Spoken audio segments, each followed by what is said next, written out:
దాన్ని సపోర్ట్ చేయాలనుకునే వాళ్ళు వీళ్ళందరికీ కూడా ఇది ఒక రకంగా ఒక చెంపపెట్టు లాంటిది. దాడులు ఏ ప్రభుత్వం చేసినా తప్పే. అది గత ప్రభుత్వం అవనివ్వండి, ఈ ప్రభుత్వం అవనివ్వండి, ఈ నెపంతో వచ్చే ప్రభుత్వం అయినా కానివ్వండి. మళ్ళీ వైఎస్ఆర్సీపీ పార్టీ వచ్చి అధికారంలోకి మళ్ళీ వాళ్ళు దాడులు చేస్తామంటే అది కూడా ఖండించదగినదే. ప్రజాస్వామ్యంలో ప్రజల కోసం పనిచేసేటువంటి రాజకీయ నాయకులు ఎవరైనా కానీ ఈ దాడుల్ని ప్రోత్సహించరు. రెండోది ఈ దాడులకు గురైన వాళ్ళని దాడులు చేసి భయపెడతామంటే అది జరిగే పరిస్థితే కాదు. కాబట్టి మనం సపోర్ట్ చేయాల్సినటువంటి ఆవశ్యకత ఉంది.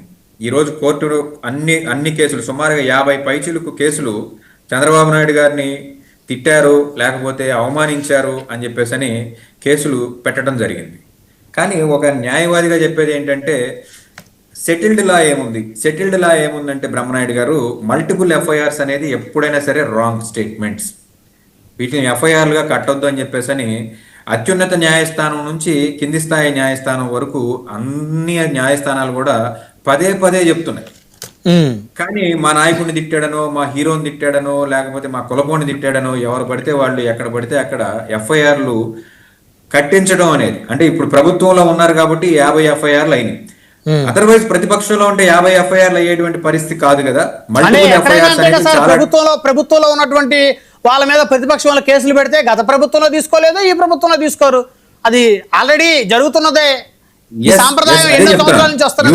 యూనివర్సల్ ప్రిన్సిపల్ ఏంటంటే ఒక వ్యాఖ్య మీద కానివ్వండి, లేకపోతే అసలు డైరెక్ట్ గా ఎవరి మీదైనా ఇప్పుడు చంద్రబాబు నాయుడు గారిని ఏదన్నా అపఖ్యాతి పాలు చేయాలని ఏదన్నా మాటలు మాట్లాడినట్టయితే అది ఎవరైనా కానీ, అంబటి రాంబాబు అవనివ్వండి, నేనవనండి, మీరవనివ్వండి, ఎవరైనా కానీ చంద్రబాబు నాయుడు గారే కేసు పెట్టాలి తప్ప మిగతా ఏ వ్యక్తికి కూడా మేము ఆయన అభిమానులు అనో లేకపోతే పార్టీ కార్యకర్తలు అనో మరొకటిలో కేసు పెట్టేటువంటి పరిస్థితి లేదు చట్ట ప్రకారం. ఆ కేసులు నిలవవు. కేవలం ఏంటంటే ఆ కేసుల్ని బూచిగా చూపించి ప్రభుత్వం రాజ్యహింస చేసి వాళ్ళని రిమాండ్ చేయటమో లేకపోతే మరొకటి చేయటమో ఏదో సెక్షన్స్ ఇన్కార్పొరేట్ చేసి ఆ ఎఫ్ఐఆర్స్ లో కోర్టులు సహజంగా ఏంటంటేనండి పూర్వాపరాలను ఏం విశ్లేషించవు కోర్టులు. నేరుగా వాళ్ళ దగ్గరకు వచ్చిన ఎఫ్ఐఆర్ లో ఉన్నటువంటి సెక్షన్స్, ఆ సెక్షన్స్ ని బేస్ చేసుకుని రిమాండ్ ఇవ్వచ్చా ఇవ్వకూడదా అనేది మాత్రమే చూస్తాయి. అంతేగాని ఫెయిర్ ట్రయల్ అనేది అప్పుడు జరగదు. అందులో అంబటి రాంబాబు గారి విషయంలో పోలీసులు పదే పదే చెప్పింది ఏంటంటే అంబటి రాంబాబు గారికి ఇప్పుడు మీరు కానీ బెయిల్ ఇచ్చినట్లయితే, ఆయన కానీ రిలీజ్ చేసినట్లయితే మేము ఆయనకి రక్షణ ఇచ్చే పరిస్థితిలో లేము అని చెప్పేసి దాడులు జరుగుతాయనా తెలుగుదేశం శ్రేణులు ఆయన ఇంటి మీద మళ్ళీ దాడులు చేస్తారని సుమారు 2000 మంది దాడి చేయడానికి పూనుకొని ఉన్నారు. మేము అత్యంత కష్టం మీద అర్ధరాత్రి పూట ఈయన్ని తీసుకొచ్చాము, లేకపోతే అరెస్ట్ చేశాము. మీరు ఇప్పుడు ఈయన్ని బయట బాహ్య ప్రపంచంలోనికి వదిలేస్తే మేము ఆయనకి రక్షణ ఇచ్చే పరిస్థితి కనిపించడం లేదు అన్న. అంటే it amounts to goes to ఈ రాష్ట్రంలో ఉన్నటువంటి శాంతి భద్రతల్ని ఏ రకంగా పరిరక్షిస్తున్నారు అనే దాని మీద ఒక క్వశ్చన్ మార్క్ పడిపోయినటువంటి ఒక పరిస్థితి. అందులో మొబైల్ కోర్టు పదే పోలీసులను కూడా వాళ్ళ యొక్క అభ్యర్థనని క్రైటీరియాగా తీసుకుని అంబటి రాంబాబు గారికి రిమాండ్ ఇవ్వడం జరిగింది. అప్పుడు ఎప్పుడైతే రిమాండ్ ఇచ్చారో ఇక పుంకాలుగా సుమారుగా 50 పైచిలుకు కేసులు అన్నిటిలోనూ హైకోర్టు వారు ఉన్నారు కాబట్టి వెనక వెన్నుదన్నుగా ఈరోజు చట్ట ప్రకారం అంబటి రాంబాబు గారు బయటకు రావడానికి దోహదపడింది. అదే హైకోర్టు లేకపోతే ఇక మీరు చూడాలంటే అంబటి రాంబాబు గారికి ఈ ఆంధ్రప్రదేశ్ రాష్ట్రం మొత్తం ఇప్పుడు జగన్మోహన్ రెడ్డి గారు ఎలా అయితే పాదయాత్ర చేస్తానంటున్నారో అసలే ఆంధ్రప్రదేశ్ రాష్ట్రంలో పోలీసుల దగ్గర డబ్బులు లేవు కాబట్టి అంబటి రాంబాబు గారిని నడిపించి తీసుకెళ్లే వాళ్ళేమో. డీజీపీ గారు అన్నారు కదా కదిరి ఇష్యూలో పిల్లవాడిని నడిపించిన క్రమంలో ఎందుకు నడిపించారని అడిగితే మీరు చెప్పినట్టున్నారు. పిల్లవాడేం కాదులేండి, మైనర్ కాదు, మేజరే.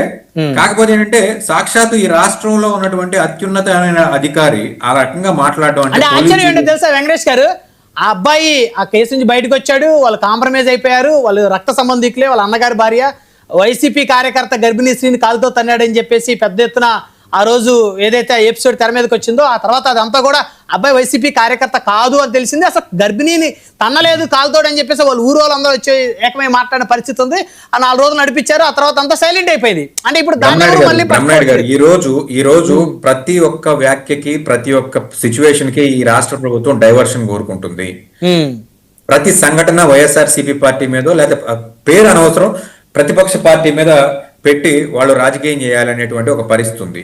అనేక విషయాల్లో ఈ ప్రభుత్వంలో ఉన్నటువంటి అత్యున్నతమైనటువంటి పదవుల్లో ఉన్నటువంటి వాళ్ళ మాటలు ఈ రోజు నీటి మీద రాతల్లాగా దూది పింజల్లాగా తేలిపోయినటువంటి పరిస్థితి. సో ఇప్పుడు అంబటి రాంబాబు గారికి రక్షణ ఉంటుందంటారా ఉండదంటారా? ఇప్పుడు మీరు చెప్పే ప్రకారం 2000 మంది మళ్ళీ ఆయన మీద దాడికి ప్రయత్నం చేస్తున్నారని చెప్పేసి పోలీసులు వాదిస్తున్నారని చెప్తున్నారు కదా మీరు. రమణారెడ్డి గారు ఆ రోజు కూడా చెప్పాను మీకు, అంబటి రాంబాబు గారి మీద దాడి జరిగినప్పుడు కూడా మీరు అడిగారు ఎందుకు వైఎస్ఆర్సీపీ పార్టీకి సంబంధించినటువంటి నేతలు కానివ్వండి కార్యకర్తలు కానివ్వండి ఆ రోజు అంబటి రాంబాబు గారి ఇంటి మీద జరిగే దాడిని అడ్డుకోలేకపోతున్నారు లేదా అడ్డుకోకుండా ఆయన్ని వదిలేశారు, కాపు నేతను వదిలేశారా అని చెప్పేసి మీరు అడిగారు. ఇప్పుడు నేను అదే రోజు కూడా మీకు ఇదే లైవ్ లో కూర్చుని సమాధానం చెప్పడం జరిగింది. ఎందుకనంటే ఈ రోజు ప్రభుత్వానికి కావాల్సింది